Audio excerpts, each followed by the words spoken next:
Mais quand je suis... tu m'aides pas là. En fait, c'est un projet qui me tient à cœur, parce que c'est quelque chose qui remonte à très longtemps, à mon enfance on peut même dire, parce que mes premiers émois culinaires, on peut dire, c'était plutôt le Vietnam que la gastronomie française. Pour moi, ça a plus le goût du Vietnam, le sucré salé, l'acide, l'odeur des nems, l'odeur de la soupe pho.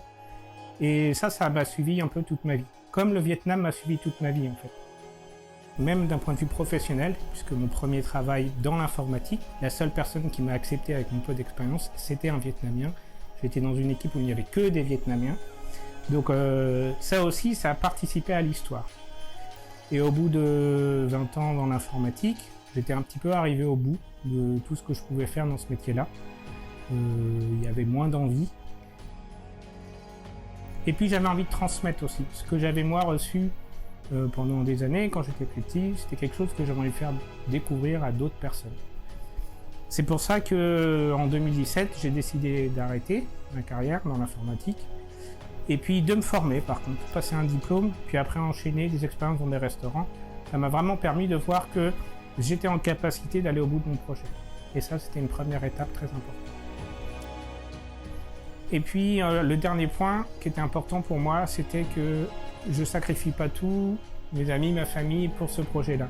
Ça ne donne pas un truc complètement fou ou par le contrôle. C'est pour ça qu'en fait m'est venue l'idée de concevoir dans une pièce de ma maison un laboratoire entièrement aux normes, mais qui me permette de voir ma famille. Tous mes plats sont plutôt des grands classiques de la cuisine vietnamienne, mais des choses qui ne sont pas forcément très connues.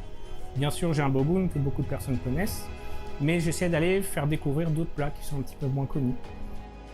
Je suis vraiment content d'avoir accompli quelque chose dans ma vie, d'être allé au bout de quelque chose qui me tenait à cœur.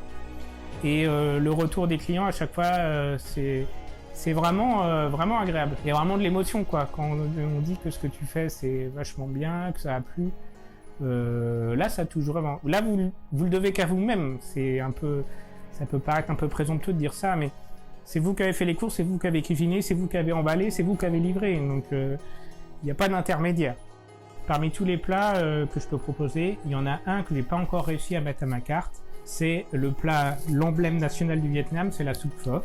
Et ça c'est compliqué pour moi parce que c'est le plat de mon enfance. C'est ce qu'on préparait quand j'étais petit et ça fait remonter beaucoup de choses. Et du coup, la peur de ne pas être à la hauteur est très présente. Et je pense que le jour où j'arriverai à proposer ce plat-là, d'abord je serai sûr que ça sera bon. Je peux vraiment transmettre ça.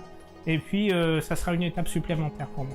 D'être arrivé au bout, on parlait un peu d'un voyage en fait, entre mon histoire et puis jusqu'à aujourd'hui. Et d'avoir réussi à faire le plat de mon enfance, que je dois à une personne qui s'est occupée de moi quand j'étais petit, ça sera vraiment une étape importante pour moi aussi. Un accomplissement supplémentaire.